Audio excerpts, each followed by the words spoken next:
એ બધા સીધા બેસી જશું. નેત્રોને કોમલતાથી બંધ કરી લઈએ.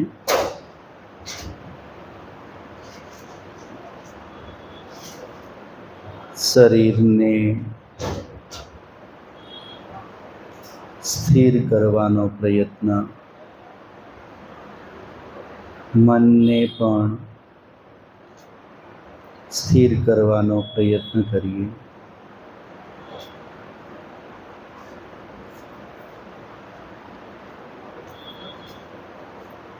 મનમાં કેવલ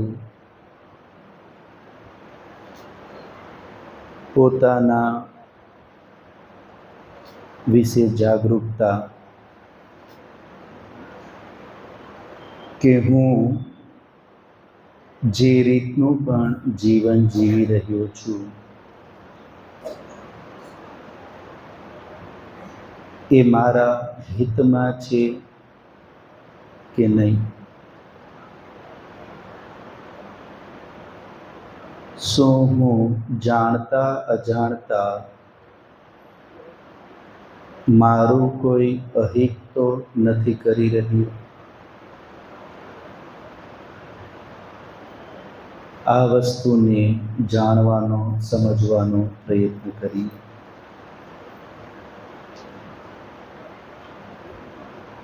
જીવનની ઉન્નતિ ખરેખર કેના ઉપર ટકેલી છે એના વિશે મને શું સમજમાં આવે છે?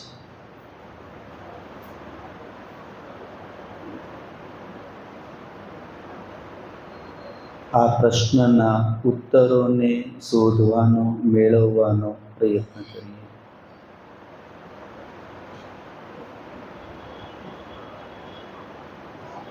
આ પ્રશ્નના ઉત્તર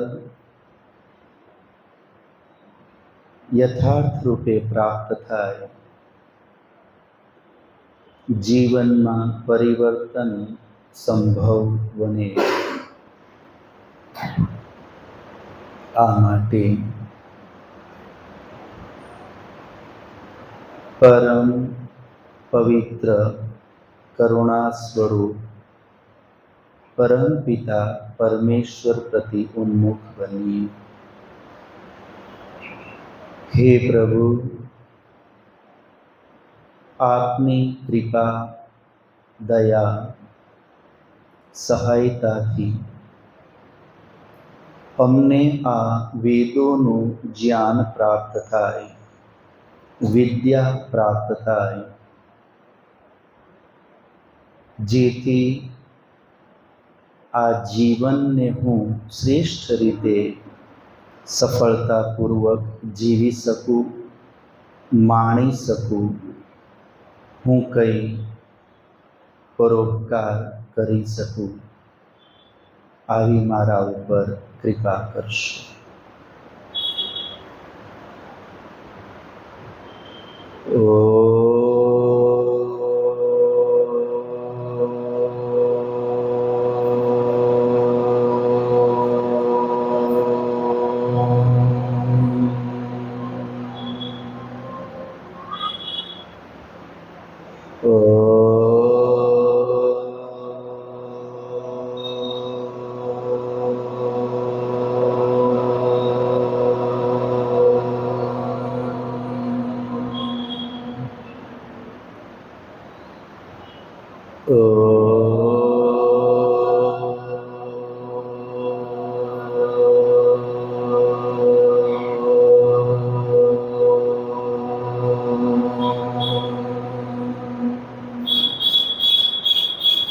ધીરે ધીરે નેત્રોને ખોલી લેશું.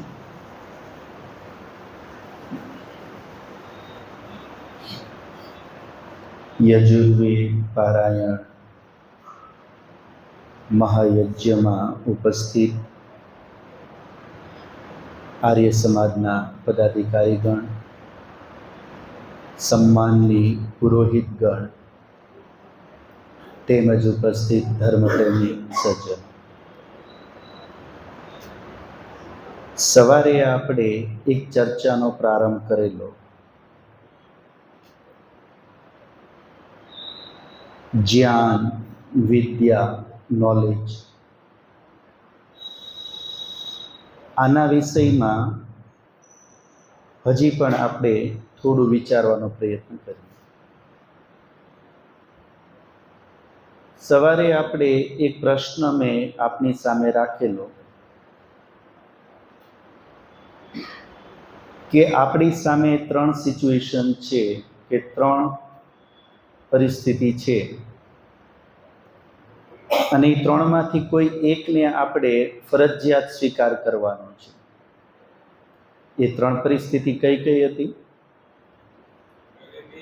ગરીબી, બીમારી અને મૂર્ખતા. આ 3માંથી કોઈ એક ચોઈસ કરવાની છે આપણે આપણા માટે. તો આપણે શેની ચોઈસ કરવાનું પસંદ કરશું? આમ તો 3યમાંથી કે કરવા જેવા તો નથી, પણ મેં કીધું ને ફરજિયાત છે કરવી. તો કેની કરશું આપણે? શું ઉત્તર આવ્યો હતો? ગરીબ રહેવાનું પસંદ કરશું, પણ બીમારી પસંદ નથી, અને બીજું મૂર્ખતા પસંદ નથી. હવે આ સમજદારીનો સોદો છે કે આમાં કઈ ભૂલ છે?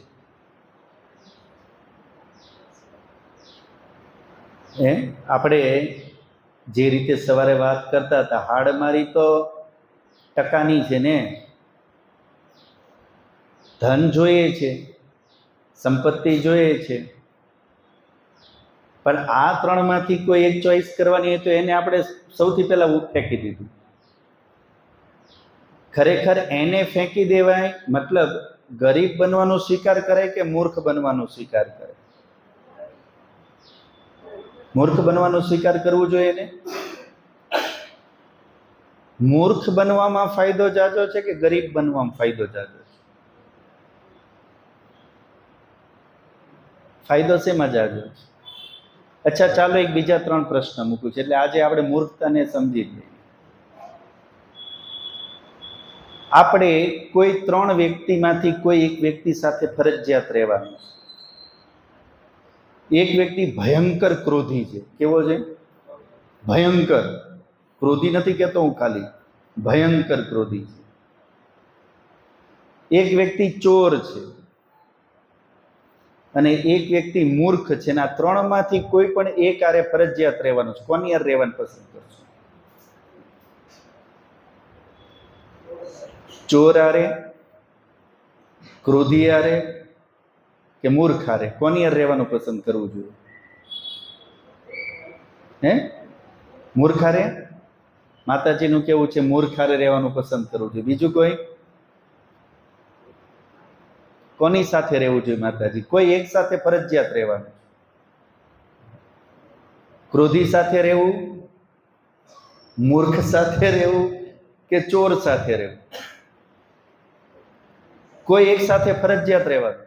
કોની સાથે રહેવું? ક્રોધી સાથે, મૂર્ખ સાથે. માતાજીનું કેવું છે 2 જણા મૂર્ખતા વાળા એવા છે. ચાલો, મતલબ મૂર્ખતા વાળા વધારે છે કે મૂર્ખ આરે રહેવું સારું, ક્રોધી અને ચોર આરે રહેવું? હજી કોઈ વિચારવા માંગે છે? કોની સાથે રહેવું સારું? ક્રોધી સાથે રહેવા જેવા તો એક કઈ નથી. હું એમ જ કહેતો આ બધા રહેવા જેવા, પણ હવે ઓલું કે ને ઓલા હાવ ગાંડામાં ઓછો ગાંડો, જેટલો ઓછો ઝાઝા નુકસાનમાં ઓછું નુકસાન. તો વધારે આ 3માંથી કોની યારે રહેવામાં ઓછું નુકસાન છે અને કોની યારે રહેવામાં વધારે નુકસાન છે? એ વિચાર કરીએ. ચોર આરે, ક્રોધી આરે કે મૂર્ખ આરે? કોની યારે રહેવામાં ઓછું નુકસાન ને કોની યારે રહેવામાં વધુ નુકસાન? કેમ કે ઓછું નુકસાન હોય એની યારે રહી શકાય. તો કોની સાથે રહેવું જોઈએ? મૂર્ખ વાળા 2 વાત આવી. બીજું કોઈ?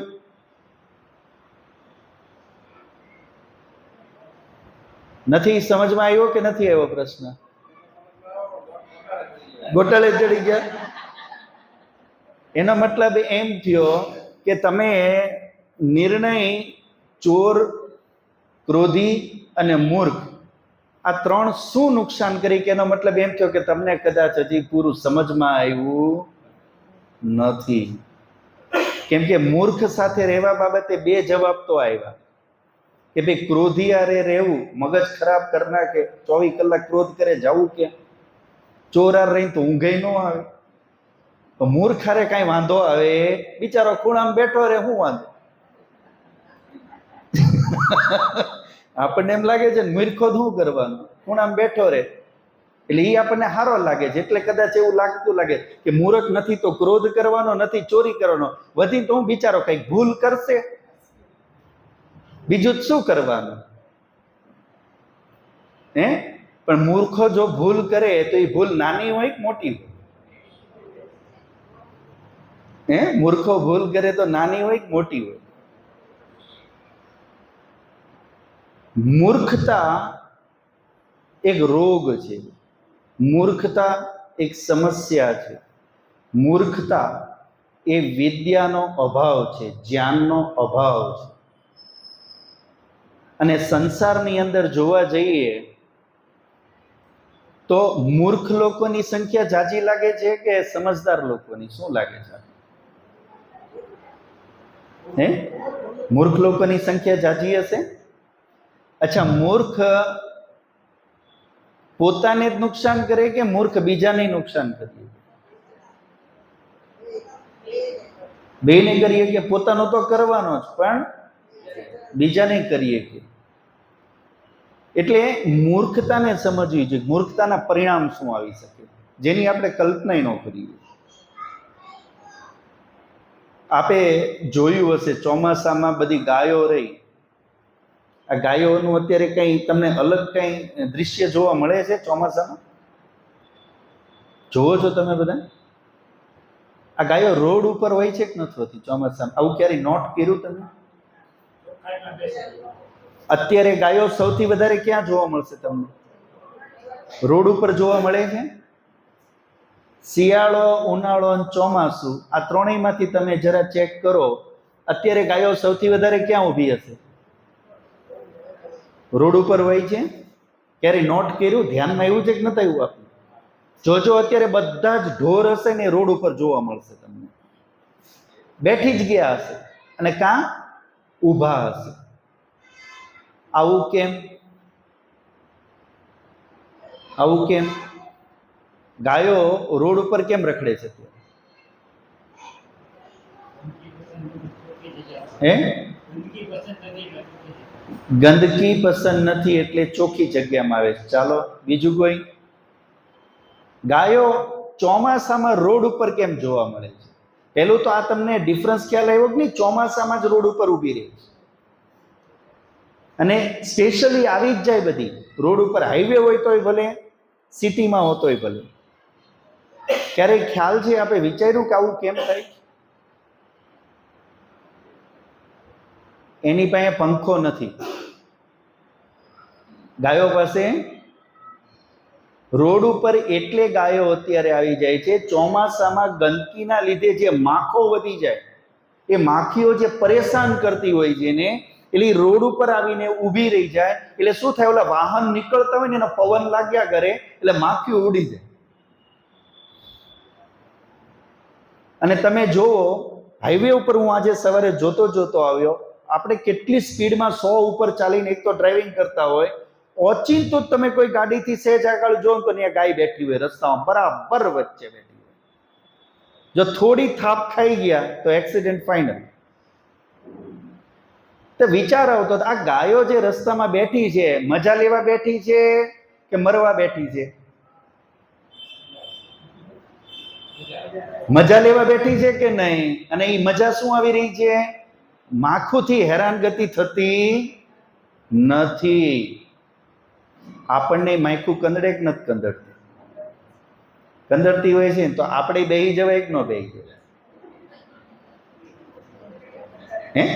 રોડ વચ્ચે જઈને આપણે બેહી. અચ્છા, ગાયો બેઠે છે, જો ગાયોને કોઈ મારતું તો બધા આજુબાજુમાં જ નીકળી જાય. તો માણા બેઠો હોય તો એને તો કોણ મારવાનું? જો ગાય નો મારતો માણા મારે કોઈ? હાઈવે ઉપર વચ્ચો વચ્ચ જઈને બેહી જવું જોઈએ. રાજકોટ અમદાવાદ એક્સપ્રેસ વે અને કોઈ એમ પૂછે શું થયું તો કહેવાનું આ ગાયું બેહે તો કઈ વાંધો નતો, હું બેવું છે એનો વાંધો. તો બેસી જવાય કે ન બેસી જવાય?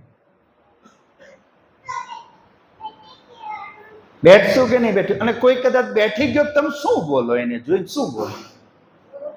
એ તમને એમ કે હું માયખું ઉડાડવા બેઠો છું, જેમ ગાયું બેઠી છે એને મજા આવે છે, મને મજા આવે છે એટલે હું બેઠો છું. તો તમે એની વિશે પહેલી સેન્ટેન્સ શું નીકળે એના વિશે? મું ગધેડો લાગે સીધું જેમ. આ મૂર્ખનો સરદાર, મૂર્ખ નહીં, મૂર્ખનો સરદાર લાગે છે. કેમ કે મૂર્ખાઓની ટીમ હોય ને એમાં જેનો સરદાર બન્યો હોય તો મહામૂર્ખ જ હોય ને. એટલે આપણે એને મૂર્ખ ન કહીએ, મૂર્ખાઓનો સરદાર. હવે વિચાર કરો, આવી કોઈ સમજ રાખતું હોય અને આવાની હારે રહેવાનું હોય તો શું થાય? વ્યવહારની અંદર, પરિવારની અંદર આપ જોજો કેટલી વાર આપણે અનુભવ કરતા હોઈએ છીએ. કેટલી વાર તમે ઘણાને કોઈ વસ્તુ શીખવાડો, સમજાવો, ભાઈ તું દરવાજો આવતા જતા બંધ કર, કૂતરા કરી જાય છે, વાંદરા કરી જાય છે, આ થઈ જાય છે, મચ્છરા આવે છે, બારી તું બંધ કર.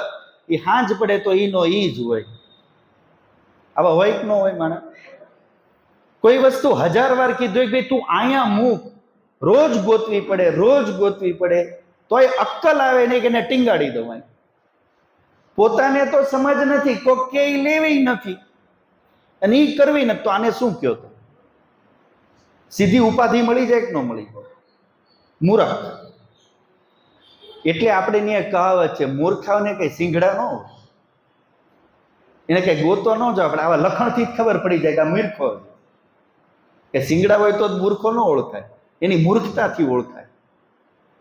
એટલા માટે આપણા શાસ્ત્રોની અંદર પણ એવી વેદોની અંદર પ્રાર્થના છે, વેદની અંદર, કે હે ઈશ્વર, મારા પરિવારમાં કોઈ મૂર્ખ ન રહે, મારા સંગતમાં કોઈ મૂર્ખ ન રહે. કેમ કે મૂર્ખાઓ ક્યારે શું મૂર્ખતા કરી નાખે. એટલે મેં આપને જે 3 ઓપ્શન કીધા હતા, ચોર, ક્રોધી અને મૂર્ખ. ક્રોધીનો ક્રોધ કરશે એ ખબર છે આપણને, સમજમાં આવે છે વસ્તુ. ક્રોધી શું કરવાનો એ ખબર છે આપણને, ખબર હોય એ વસ્તુનો નિરાકરણ થાય, દવા થાય. ખબર છે કે આ માણસ ચોર છે તો ચોરની ચોરી કરશે તો સાવધાન રહી શકીએ કે ન રહી શકીએ. પણ આ મૂર્ખો છે, ક્યારે શું કરશે તમે હું પ્રિડિક્ટ કરવા? તમે મૂર્ખાનો અંદાજ જ ન લગાવી શકો ક્યારે કઈ તો ફોડ નાખશે અને ક્યારે હું દેવાળું કાઢ નાખશે. ક્રોધીને હજી સહન કરી શકાય, કેમ કે એમાં આપણે એને કાઉન્ટર કરી શકીએ. તમે કોઈ ચોર છે તો એને કાઉન્ટર કરી શકો, તમે એનું કઈક રસ્તો. મૂર્ખસ્ય ના અસ્તિ ઔષધમ, આ શાસ્ત્રકાર કહે છે. સંસારની અંદર દરેક સમસ્યાનું સમાધાન છે, દરેક રોગની દવા છે. મૂર્ખાઓની કોઈ દવા, એનાથી આઘા રહેવું સારું. આ યાદ રાખજો. એટલે કોઈ સમજદાર માણસ હોય પણ એનામાં 2 દુર્ગુણ હોય તો હજી એમાં વાંધો નહીં આવે. પણ કોઈ મૂર્ખ હોય, ભલે આપણને એમ લાગે કઈ વાંધો નથી, પણ એ મૂર્ખો ક્યારે ક્યાં હલવાડી દે ને કાંઈ નક્કી નહીં. તો મૂર્ખતાનું કારણ શું છે? વિદ્યાનો અભાવ, નોલેજ, જ્ઞાન, જે આપણે સવારે વાત કરતા હતા એનો અભાવ. તો જીવનની અંદર આપણે વિદ્યાનું મહત્વ સમજવાનો પ્રયત્ન કરી રહ્યા છીએ. અને સંસારની અંદર આજે જે આપણે જોવા જઈએ પરિસ્થિતિ, તો આપણને શું લાગે છે? નોલેજ વધ્યું છે કે ઘટ્યું છે? આજે નોલેજ વધ્યું છે સંસારમાં કે ઘટ્યું છે? વધ્યું છે. એકલો ગૂગલ ગુરુ જ કાફી છે. આજે નોલેજ કેટલું બધું વધ્યું છે, ટેકનોલોજી જો કેટલી બધી. આ વસ્તુ શું દેખાડે છે? કે સંસારમાં નોલેજ વધારો થયો છે. તો નોલેજ વધે તો સમસ્યાઓ ઘટે કે ન ઘટે? નોલેજનું રિઝલ્ટ, આઉટપુટ શું આવશે? જીવનના પ્રશ્નો વધે કે ઘટે? નોલેજ વધે તો જીવનના પ્રશ્નો વધે કે ઘટે? ઘટે. અચ્છા, જીવનમાં પ્રશ્નો વધ્યા છે ઘટ્યા છે? ફિઝિકલી, ફાઇનાન્શિયલી, રિલેશનમાં, મેન્ટલી, સ્પિરિચ્યુઅલી, કોઈ પણ રીતે તમે જુઓ, સમસ્યાઓ અને પ્રશ્નો વધી રહ્યા છે, ઘટ્યા છે? શું લાગે છે તમને માતાઓ? વધ્યા છે, ઘટ્યા છે? વધ્યા છે. અને નોલેજ તે વધ્યું છે, ઘટ્યું છે? આવું કેવી રીતે બની શકે? આવું કેવી રીતે બની શકે? તો જે નોલેજનો વધેલો પાર્ટ જે આપણને દેખાય છે, જે એ નોલેજ કયું વધ્યું છે? Technology base. સમજમાં આવે છે વસ્તુ? સાધન સુવિધા સંબંધિત નોલેજ તો વધ્યું છે, પણ જીવન ઉપયોગી નોલેજ, કેમ કે પ્રશ્નો ક્યાં આવ્યા? ટેકનોલોજીના જે બેનિફિટ્સ છે એ તો મળી રહ્યા છે કે નથી મળી રહ્યા? સુવિધાઓ મળી રહી છે કે નથી મળી રહી? તો એ બધી એના બેનિફિટ અને એના ફાયદા તો મળી જ રહ્યા છે, પણ જીવનમાં જે પ્રશ્નો છે એ પ્રશ્નો કયા છે? ટેકનોલોજી બેઝ નથી. કયા છે? વ્યવહાર સંબંધી, સ્વભાવ સંબંધી. એટલે એનો મતલબ શું થયો? જીવન ઉપયોગી નોલેજ ઘટ્યું છે. એટલે જીવન ઉપયોગી, જીવન સંબંધિત સમસ્યાઓ વધી ગઈ છે. અને એ જો જીવન સંબંધિત આપણે કઈ નોલેજ નહીં મેળવીએ, વિદ્યા નહીં મેળવીએ, તો આ હજી પણ વધતા જ જવાના પ્રશ્નો, આ સમસ્યાઓ વધતી જ જવાની છે, જે ઓલરેડી અત્યારે ચાલી રહ્યું છે. કરોડો રૂપિયાના સંશોધન થઈ રહ્યા છે કે આ અનબેલેન્સ ન્યુરોન્સને કેવી રીતે બેલેન્સ કરવા. કેટલા રિસર્ચ થઈ રહ્યા છે આની ઉપર કે આ મનને જે માનસિક બીમારીઓ અને ચિંતાઓ, જે ડિપ્રેશન, તણાવ બધું વધી રહ્યું છે, આનું શું દવા કરવી? ઊંઘની ગોળી સિવાય કોઈ દવા અત્યારે નથી, કોઈ જ દવા નથી. આ આજનું ફેક્ટ છે. માનસિક સમસ્યાઓનું કોઈ સમાધાન નથી, વ્યવહારિક સમસ્યાઓનું કોઈ સમાધાન નથી. તો એક વસ્તુ કન્ફર્મ છે કે જે વસ્તુનું નોલેજ ન હોય એટલે એના સંબંધિત જે સમસ્યાઓ છે, પ્રશ્નો છે, એ વધતા જ જાય. તો આપણે જીવન ઉપયોગી નોલેજ અને વિદ્યાની મારે જરૂર છે એવું મને કેટલુંક લાગે છે. હું મારા જીવનનો કેટલોક સદુપયોગ જીવન ઉપયોગી વિદ્યા મેળવવા, નોલેજ મેળવવા માટે હું કરી રહ્યો છું? શું પ્રયત્ન કરી રહ્યો છું? કોઈ કોચિંગમાં જાઉં છું, કોઈ ક્લાસમાં જાઉં છું જીવન ઉપયોગી નોલેજ મેળવવા? અને આ નોલેજ પહેલું તો મળશે ક્યાં? આની કોઈ લાઇબ્રેરી નથી, આની કોઈ ઇન્સ્ટિટ્યૂટ નથી. તો જીવન ઉપયોગી નોલેજ આવશે ક્યાંથી? મળશે કેવી રીતે? એ લાવશું ક્યાંથી? અને કયું છે એ પણ કેવી રીતે નક્કી કરશું? આ બધા પ્રશ્નો છે કે નથી આપણી સામે? આ બધા પ્રશ્નો આપણી સામે છે. આજે સૌથી વધુ જરૂર છે હું મારું આરોગ્ય સારું કેવી રીતે રહે એનું નોલેજ મેળવવાની. સૌથી વધુ જરૂર છે અત્યારે વ્યવહારમાં સ્ટેબિલિટી કેવી રીતે આવે એ શીખવાની. જરૂર છે અત્યારે મન કેવી રીતે શાંત રાખવું એ શીખવાની.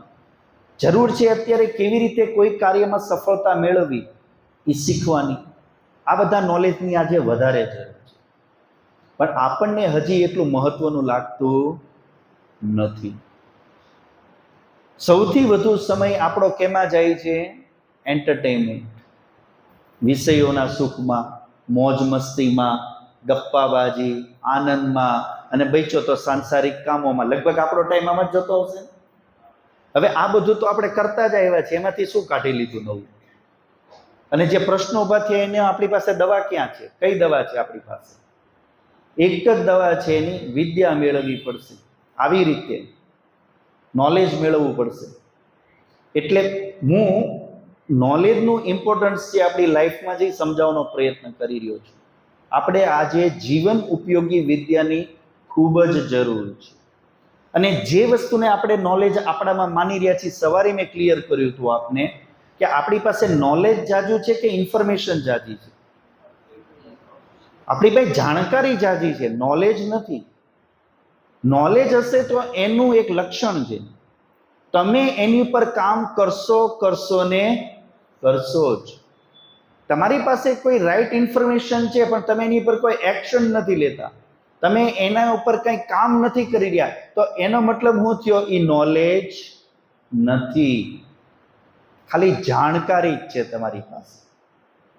તો હવે હું મને પોતાને એક આર્ય તરીકે જોઉં એક વિદ્વાન તરીકે જોઉં, એક માણસ તરીકે જોઉં, તો જીવન ઉપયોગી હું જાણકારી તો ઘણી બધી રાખતો હોઈશ, પણ જીવન ઉપયોગી નોલેજ મારી પાસે કદાચ નથી. અને નોલેજમાં જાણકારીમાં ડિફરન્સ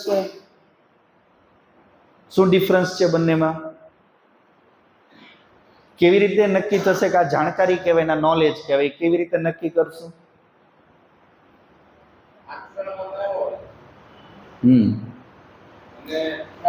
હા, જે વસ્તુ ઉપર આપણે કામ નથી કરી રહ્યા અથવા જે વસ્તુનો ફાયદો નથી લઈ રહ્યા, જે વસ્તુથી આપણે કઈ મેળવી નથી રહ્યા પણ ખબર છે, તો એ શું છે? જાણકારી. પણ જે વસ્તુથી ફાયદો લઈ રહ્યા છીએ, જેના ઉપર કામ કરી રહ્યા છીએ, તો એ શું છે? આપણને એનું નોલેજ. નોલેજ હંમેશા વ્યવહારમાં હશે, એને જ નોલેજ કહેવાય, બાકી ઇન્ફોર્મેશન જ કહેવાય. તો આ ડિફરન્સ ક્લિયર રાખવાનો છે. તો આપણને ખ્યાલ આવે કે મને આયુર્વેદ વિશે કેટલી ખબર હશે, આ ઘણી ખરી તો ખબર છે કે નથી. મારે ફિઝિકલી ફિટ રહેવા માટે શું શું કરવું જોઈએ? વહેલા ઉઠવું જોઈએ, એક્સરસાઇઝ કરવી જોઈએ, પછી મારે ડાયટ કરવું જોઈએ, કે મારે જમવાનું શેડ્યુલ મારું ફિક્સ કરવું જોઈએ. ખબર છે કે નથી? આપણને ખબર છે કે નથી? અચ્છા, થઈ શકે છે કેટલાથી? થાય છે કેટલાથી? વિચાર કરો. ખબર વાળા 10 હશે તો કરવા વાળા કેટલા હશે? તો એનો મતલબ શું થયો? આપણે ફિઝિકલ ફિટનેસ નું આપણી પાસે નોલેજ છે કે ઇન્ફોર્મેશન છે? ઇન્ફોર્મેશન જ છે, નોલેજ નથી. કેમ કે જો નોલેજ હોત ને તો 5 વાગે મેદાનમાં હોત, તો 5 વાગે ફૂંફા કરતા જ હોત. પણ નથી કરી રહ્યા, એનો મતલબ ખાલી જાણકારી તો છે કે આવું આવું કરવાથી આવું આવું થાય, પણ કરતો તો એટલે હજી ગળે ઉતરું નથી, સમજાણું નથી. આવું જોવા જઈએ તો આપણે ખરેખર આપણી પાસે ઇન્ફોર્મેશન નથી એવું નથી, ઇન્ફોર્મેશન તો ઘણી બધી છે. એવી જ રીતે વ્યવહાર બાબત છે. દરેકને પૂછો તમે, ક્રોધ કરવો જોઈએ કે નહીં? કોણ કહેશે કે હા? નિંદા કરવી જોઈએ કે નહીં? ચુગલી કરવી જોઈએ કે નહીં? લાલચ રાખવી જોઈએ કે નહીં? અપમાન કોઈનું કરવું જોઈએ કે નહીં? અભિમાન કરવું જોઈએ કે નહીં? કોણ હા પાડશે? કયો? બધા ના જ પાડવાના. પણ શું એ રીતનું પાછું આપણું થઈ શકે ખરું વ્યવહાર? તેનો મતલબ શું થયો? એ વિશેની જાણકારી તો છે પણ વિદ્યા નથી, એનું નોલેજ નથી. કેમ કે નોલેજ હોત તો એની પર એક્શન લીધી જ હોત. આ તાર, સ્વામી વિવેકાનંદજી વાળું ઉદાહરણ યાદ આવતું, તાર ખુલ્લો છે, અડાય નો અડાય? હે, આ તાર ખુલ્લો અહીં મૂકી દે, આમ અડાય નો અડાય? આ ઇન્ફોર્મેશન છે કે નોલેજ? હે, ગેસમાં ચાલુ હોય તો ગરમ છે કે નહીં અગ્નિ, આંગળી નાખીને આમ જોવાય કે ન જોવાય? હે, ઇન્ફોર્મેશન છે કે નોલેજ? નોલેજ હંમેશા આપણને રાઈટ ડિસિઝન જ આપશે ને આપણે એના ઉપર કામ કરતા જશું, કરશું જ તે. આ નોલેજનું લક્ષણ છે. મતલબ જે શ્યોર કન્ફર્મ જ છે કે આ ન થાય, આ થાય. દુનિયા આખી ખાઈમાં પડે તો આપણે પડાય, આને શું કહેવાય? નોલેજ. તો આવી વિદ્યા જ્યાં સુધી આપણા જીવનમાં નહીં હોય અને આપણે એવી રીતે ઇન્ફોર્મેશનને એ રીતે જો વિદ્યામાં એને કન્વર્ટ કરવાનો પ્રયત્ન નહીં કરતા હોઈએ તો આ બધું કેવું છે? શાસ્ત્રમાં એક ઉક્તિ આવે છે કે જેમ ગધેડા ઉપર સોનું તમે મૂકી દો 15-20 કિલો, તો ગધેડાને હોનાનો ભાર કેટલો છે તો ખબર પડે, પણ એની કિંમત એને ખબર હોય? એની પર ધૂળ મૂકો, હોનું મૂકો, એને એવું ફેર પડે. એમ ઇન્ફોર્મેશન ખાલી ભેગા કરતા જવું, કરતા જવું, કરતા જવું. એ ગધેડા પર મૂકેલા ભાર જેવું છે. એ ભાર તો એનો લાગે કે મારી પાસે આટલું છે, ફાયદો પાછો 2 પૈસાનો નહીં.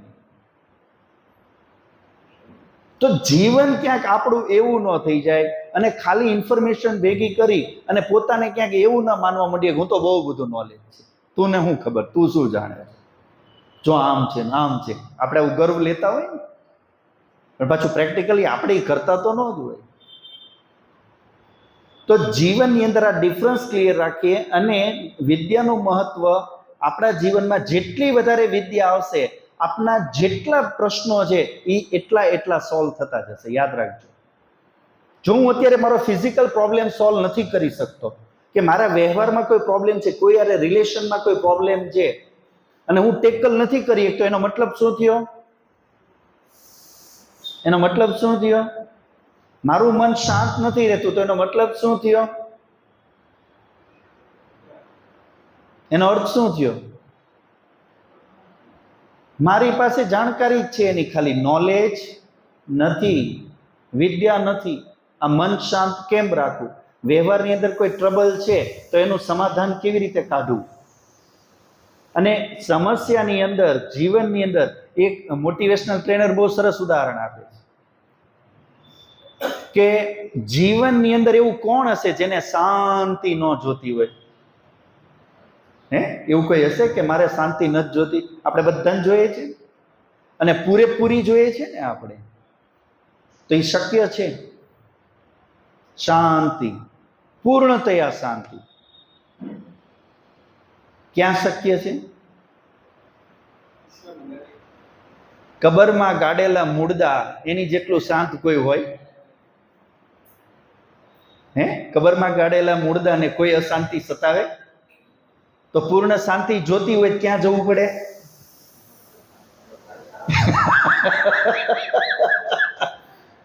પૂર્ણ શાંતિ જોતી હોય તો ક્યાં મળશે? સ્મશાનમાં. અને જો સ્મશાનમાં નથી જવું તો ભૂલી જાવ, જીવનમાં શાંતિ 100% શક્ય છે. તમારે સમસ્યાઓ વચ્ચે જીવતા જ શીખવું પડશે. વાત સમજમાં આવે છે? અને એ સમસ્યા જે દેખાડે છે કે આપણે જીવી રહ્યા છીએ. અને જો કોઈના જીવનમાં સમસ્યા નથી તો સમજો કબરમાં પહોંચી ગયું. કેમ કે શક્ય જ નથી. શરીર હોવાનો તો પ્રશ્નો હોવાના જ, માણસ ભેગા રહેવાના તો વ્યવહારિક પ્રશ્નો આવવાના જ, પ્રકૃતિની અંદર છીએ તો પ્રશ્નો તો આવવાના જ. સમસ્યા વગરનું જીવન પોસિબલ જ નથી. એટલે આપણે એમાં જીવતા શીખવાનું છે, એની વચ્ચે રહેતા શીખવાનું છે. અને ઈ કોણ જીવી શકે અને રહી શકે? જેની પાસે શું હોય? નોલેજ. કે આમની વચ્ચે કેવી રીતે રહેવું, આને કેવી રીતે ટેકલ કરવું. આપણને ગીરના જંગલમાં મૂક્યા હોય કે આ સિંહને આજ 2 કલાક સુધી સાચવજો,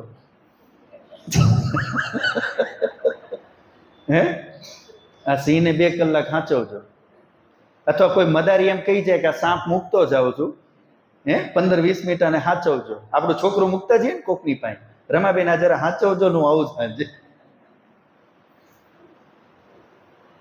પણ આપણે એને કલાક તો ઠીક, 2 મિનિટ નહીં સાચવી શકીએ સાપને કે સિંહને. પણ જે એનો રિંગ માસ્ટર છે, જે ઓલરેડી ગીરની અંદર જે એનો સિક્યુરિટી ગાર્ડ છે, એને કેટલું સાચવે છે? અને કેનાથી સાચવે છે? ખાલી નાની અમથી આવડી લાકડીના દંડાથી. અને એક નહીં, કેટલા સિંહને સાચવી લે છે? એકલો. સર્કસમાં તમે જોયું હશે, ફરતા કેટલા સિંહ હોય અને રિંગ માસ્ટર એકલો. એક જ જણો બધાને સાચવી લે. એની પાસે એને સાચવવાનું નોલેજ છે ને આપણી પાસે શું નથી? નોલેજ નથી. તો જો નોલેજ હોય તો 8 સિંહ હચવાઈ જતા હોય, તો આનાથી મોટી સમસ્યા તો કઈ હોય જીવનમાં? અત્યારે એક છોકરું હચવાતું નથી, આખું ઘર ગાંડું કરે. તો આ બધી વસ્તુઓ જીવનની જે આપણી છે, આપણે એ સમજવાનું છે કે વિદ્યાનું મહત્વ વ્યવહારમાં મળશે આપણને. અને આપણે આપણા વ્યવહારિક પ્રશ્નોનું જો સમાધાન કરવું હોય તો આપણે એ રીતની વિદ્યાઓને શીખવી પડશે. એટલે જ આપણી આ જે વેદ કથા અત્યારે ચાલી રહી છે, આપણે ધારીએ તો વેદના મંત્રોની વ્યાખ્યા થઈ શકતી હતી. અને બહુ આધ્યાત્મિકો કોઈ તો એવું લાગે કે આ વેદના મંત્રોની વ્યાખ્યા નથી થતી. પણ આપણે કયા વિષયો રાખ્યા છે? જીવન ઉપયોગી. અરે ભાઈ, આપણા જીવનના પ્રશ્નો છે, સમસ્યાઓ છે, અને આ વેદોના જ સમાધાન છે, અને આ વેદોની જ વિદ્યા છે, ને એ જ આપણે મેળવવું છે. તો એ આપણે કરવાનો પ્રયત્ન કરી રહ્યા છીએ. બીજી વસ્તુ એ સમજવાની છે કે આજે સંસારની અંદર માણસ તમે જુઓ કે જે ભણે છે, કેવડી મોટી મોટી ડિગ્રી હોય છે. આજકાલ તો ડિગ્રીના નામે યાદ નથી રહેતા, કેમ કે રોજ ઉઠતા 5 નવી ડિગ્રી આવી ગઈ. એટલે આપણે પૂછીએ, ભાઈ તું શું કરે છે? કે હું ફલાણું ઢીકડું લોકડું. હવે આપણને ખબર નહીં કે આપણને નવી બલા કઈ આવી. પહેલા તો એટલી ખબર પડતી કે BA BCom ને BSc હોય, વધીને એન્જિનિયરિંગ હોય કે MBBS. હવે કેટલી વિંગ્સ થઈ ગઈ, કઈ ફેકલ્ટી છે, શું છે, ક્યાં કરે છે, કાંઈ ટપ્પો જ ન પડે. એનો મતલબ શું થયો? ભણતર વધી ગયું પણ ગણતર.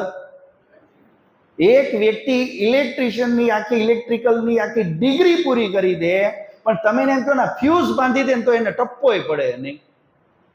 આવા હોય છે કે ન તો? ડિગ્રી લઈએ હોય, વિચાર કરો તમે ઇલેક્ટ્રિકલ, અને ઘરે જો લાઈટ હોય કે બાપા એમ કે જોતો જરા, એટલે ભાઈ તે આટલું ભણ્યો અને મેં તને 25 વર્ષ ભણાવ્યો અને આ મેં આટલા લાખનું પાણી કર્યું, ફ્યુઝ બાંધી દેશે? ઈ એને નોલેજ નથી. એટલે આજનું ભણતર, આવા તો તમને કેટલા ઉદાહરણ મળશે. એક વ્યક્તિ ડોક્ટર, માન લો મેડિકલ લાઈનમાં છે, એનું બધું જ સ્ટડી કરી ગયો અને કાલ સવારે એની માન લો ખોલ નાખે હોસ્પિટલ, તો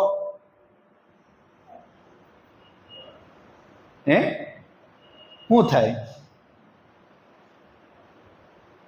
આજે સ્થિતિ આવી છે, માણસ ઇન્ફોર્મેશન ભેગી કરી અને કામે લાગી જાય છે. સમજમાં આવે છે? એ વસ્તુનો પ્રેક્ટિકલી એનો શું ફાયદો છે, એ નોલેજ કેવી રીતે નોલેજ રૂપે એનું કામ લેવું, એ થતું નથી. એટલે થાય શું? આજે ઊંધું ચત્તું કરી નાખે, પોતાનું નુકસાન કરે, બીજાનું કરે. અને કેના આધારે? જાણકારીના આધારે. કહેવાનો મતલબ એ છે, આજે જે આપણી પાસે જે નોલેજ નથી અને ઇન્ફોર્મેશન જાજી છે, એનું કારણ શું છે? મેથડ. શું કારણ છે આનું? મેથડ. બે મેથડ હોય, એક હોય અવગમનની મેથડ અને એક હોય રટ્ટો મારવાની મેથડ. કઈ મેથડ અત્યારે પોપ્યુલર છે? રટ્ટો મારવાની.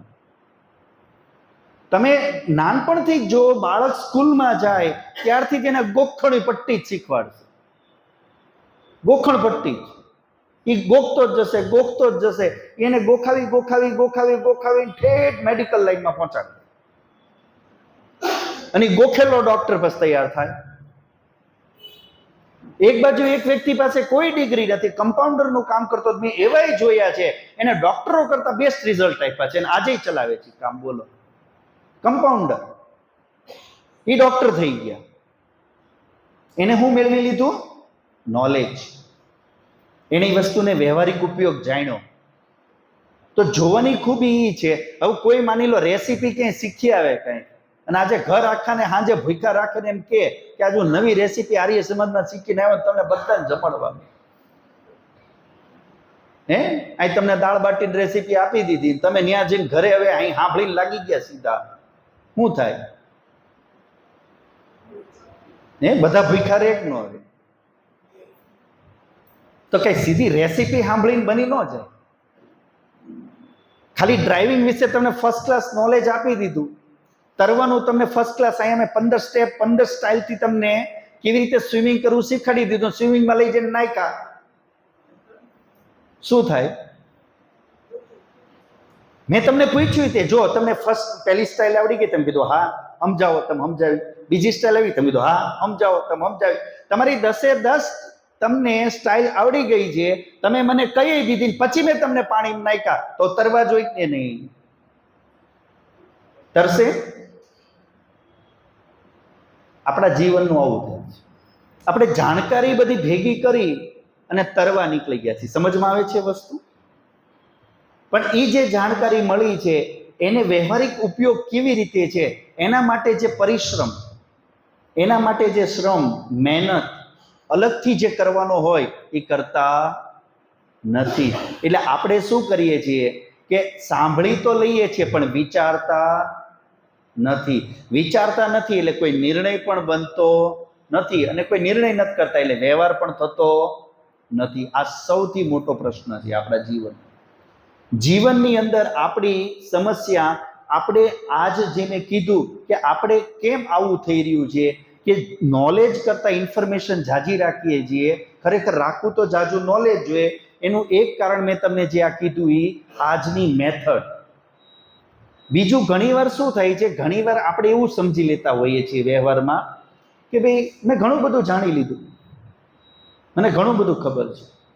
જો મેં સત્યપ્રકાશ વાંચી લીધું, વ્યવહાર ભાવની વાંચી લીધું, આર્યોદેશ રત્નમાલાઈ વાંચી લીધી, મેં ફલાણું વાંચી લીધું, આ વાંચી લીધું, મેં તો બધું વાંચી લીધું, તો હવે મારે કઈ વધારે જાણવાની જરૂર નથી. મેં તો BA કરી લીધું, BCom કરી લીધું, BEd કરી લીધું કે MAd કરી લીધું, કે મેં તો આ ડિગ્રી કરી લીધી, આ કરી લીધી, એટલે મારી પાસે તો હવે કઈ ભણવાની તો કોઈ કમી નથી. એટલે એ શું માની લે છે, મારી પાસે નોલેજ ઘણું બધું છે.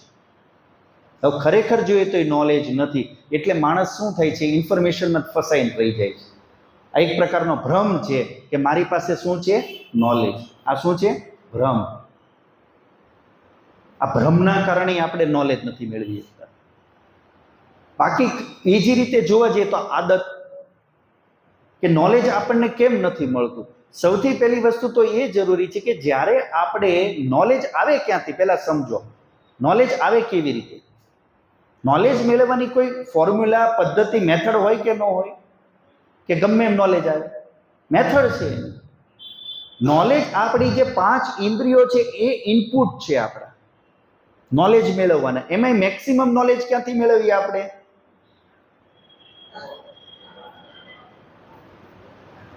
અત્યારે ક્યાંથી મેળવી રહ્યા છીએ? કાનથી. તો નોલેજ આપણે આપણી ઇન્દ્રિયથી લઈ રહ્યા છીએ, એમાં મેક્સિમમ આપણે કાન અને આંખથી લઈએ છીએ. તો નિયમ એ છે વિદ્યા મેળવવા માટેનો કે અચ્છા, કાન સુધી શબ્દો તો આપણા બધાના કાને ભટકાય છે કે નથી ભટકાતા? હું અત્યારે બોલું, આમાંથી કોઈ એવું હશે કે જેના કાન ઉપર હું બોલું એ શબ્દ નહીં ભટકાણો હોય? પહોંચ્યો છે કે નથી પહોંચ્યો? પહોંચી ગયો ને? તો પછી એની વસ્તુ યાદ હોવી જોઈએ કે નહીં? રહે છે? કેમ નથી રહી? કોઈ એવું કે મારા કાન સુધી તમારો શબ્દ ન થાય, આપણે એના કાનમાં માઇક લગાવી દઈએ. તમને અવાજ તો બધાના કાન સુધી ગયો, પણ તો પછી હું શું બોલ્યો એ કેમ ખબર નથી? એનું કારણ શું? આવું થાય કે નથી થતું ઘણી વાર આપણને? કે ને આ ખામેથી હાથી વયો જાય તો ખબર પડે, તો આવું કેમ થાય? ઘણી વાર આપણે બેઠા હોય, કંઈક વાત ચાલતી હોય, કોઈ સારી વાત થઈ, કોઈ તાલી વગાડે, તો બાજુવાળા પૂછે શું થયું? ઉપરથી ગયું. તો શબ્દ તો એના કાન સુધી ગયો તો, પણ ખબર કેમ ન પડી? ખબર કેમ ન પડી? શું કારણ છે? એકાગ્રતા. એકાગ્રતા કોનું કામ છે? આંખનું, કાનનું, મનનું. તો એનો મતલબ શું થયો? શબ્દ તો કાન સુધી ગયો, પર કાન પાસે મન ન આવ્યું, અથવા મન પાસે કાન ન ગયો. સમજમાં આવે છે વસ્તુ? એટલે માઇન્ડ કંઈક બીજા કામમાં હતું. કેમ કે માઇન્ડ શું છે, એનો નેચર છે, એ એટ એ ટાઈમ એક જ કામ કરીએ છીએ. મન આપણું એટ એ ટાઈમ એક જ કામ કરીએ છીએ, એટલે એ કોઈ બીજા કામમાં હતું.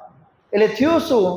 કાન પાસે જે શબ્દ આવ્યો હતો એને લઈ શક્યું નહીં, એટલે પ્રોપર ઇનપુટ ન થયું. શું થયું? પ્રોપર ઇનપુટ નથી. હવે જે વસ્તુ અંદર ગઈ જ નથી, પાછી આવે ક્યાંથી? નીકળે ક્યાંથી? તો આપણે સૌથી મોટો પ્રોબ્લેમ શું થઈ રહ્યો સમજાય છે?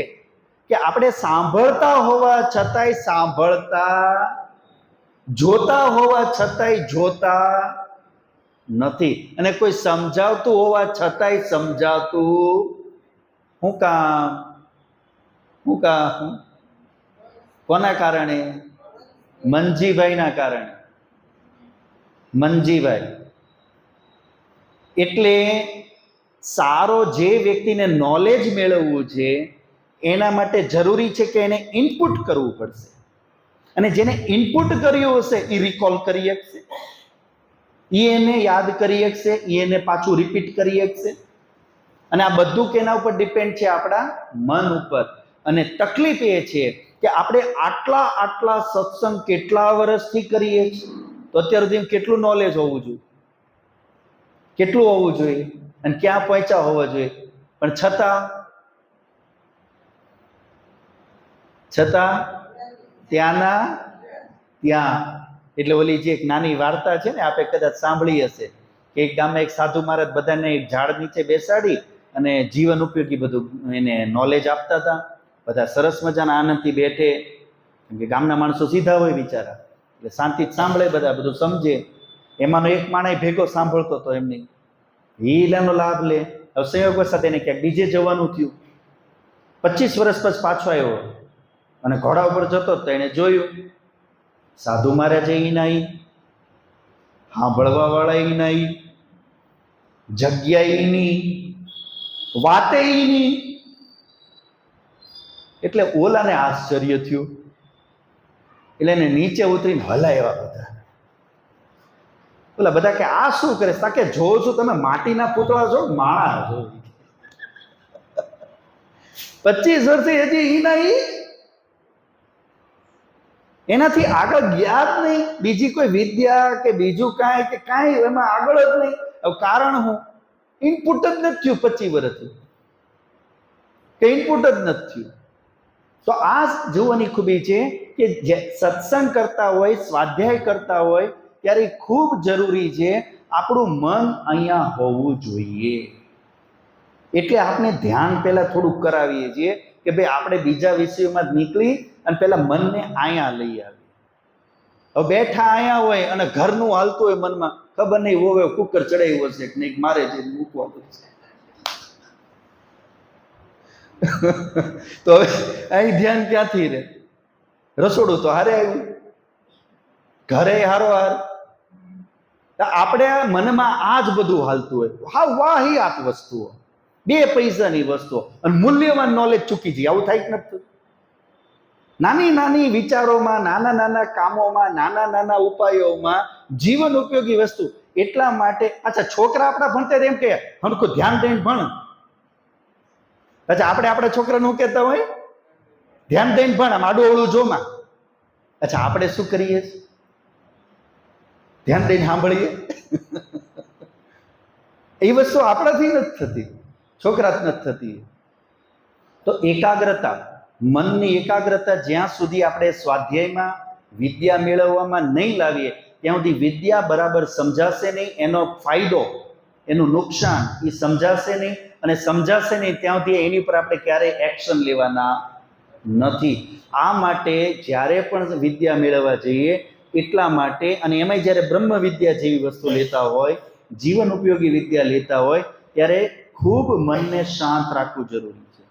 એટલે શાંત વાતાવરણમાં આશ્રમો હોય, શાંત વાતાવરણમાં ગુરુકુલ હોય, શાંત વાતાવરણની અંદર ધ્યાન કરતા હોય. આ બધું શેના માટે છે? મનને શાંત રાખવા માટે. એટલે મોબાઈલ આપણે બંધ રાખવો પડે. બધા મનને પ્રયત્ન કરતા હોય અને એકાગ્ર થવાનો, કોઈ એક જણનો ફોન વાગેલો થાય બધાનું મન ન્યા. અને તમે જોવો તે જરા આપણું મન કેટલું ચંચળ છે. હમણાં કોઈ એક જણ અહીંથી ઊભું થઈને આમ જશે ને, હું બોલવા વાળો હું છું, બોલું છું તમારા માટે, અને વાતે આપણે મુદ્દાની કરી રહ્યા, પણ ખાલી એમ જ તો કોક અહીંથી ઊભું થઈને આમ બહાર ગયું, બધા જોશું કે નહીં જોઈએ? આ શું દેખાડે? કેટલું ચંચળ મન છે. તરત આંખ જશે, આંખ જશે એટલે મન જશે, મન જશે એટલે એ બાજુ મોઢું ફેરવશું, એક જોશે એટલે બીજો જોશે, બધા એ બાજુ. આવું થાય છે કે નથી થતું? ટ્રાય કરજો, જોજો. હજી 8 દી છે આપણી પાસે, એટલે કોનું મન કેટલું એકાગ્ર છે ને ખબર પડશે. બધા એકબીજાને જોતા રહેજો, એટલે એ બાને આપણે થોડી એકાગ્રતા આવશે કે કોને મોઢું હલાવ્યું. તો આ ચંચળતા દેખાડે છે આપણી. તો આ ચંચળતાથી જ્યાં સુધી નહીં બચીએ અને આપણે એક સમયે એક કામ કરવાનો ઈમાનદારીથી પ્રયત્ન નહીં કરીએ ત્યાં સુધી વિદ્યા જેવી મૂલ્યવાન વસ્તુ આપણે મેળવી શકશું નહીં. તો આ જ્ઞાન, વિદ્યાનું મૂલ્ય અને એનો જીવનમાં આપણને લાભ અને એને મેળવવા માટેની જે પદ્ધતિ છે એને જો આપણે જીવનમાં ઉતારતા રહીએ તો આપણે આપણા જીવનમાં ખરેખર આ વિદ્યાને મેળવી, બુદ્ધિને પ્રકાશિત કરી અને જીવન વિશેના આપણે ઉત્તમ નિર્ણયો કરી, આપણી સમસ્યાઓનું સમાધાન કરી અને આપણે આપણા જીવનને ઉન્નત કરી શકીએ. તો વિદ્યાને એકાગ્રતાથી આ રીતે મેળવવાનો પ્રયત્ન કરતા રહેવું જોઈએ. તો સમય આપણો થઈ ચૂક્યો છે. આટલું કંઈ વાણીને વિરામ આપીશ.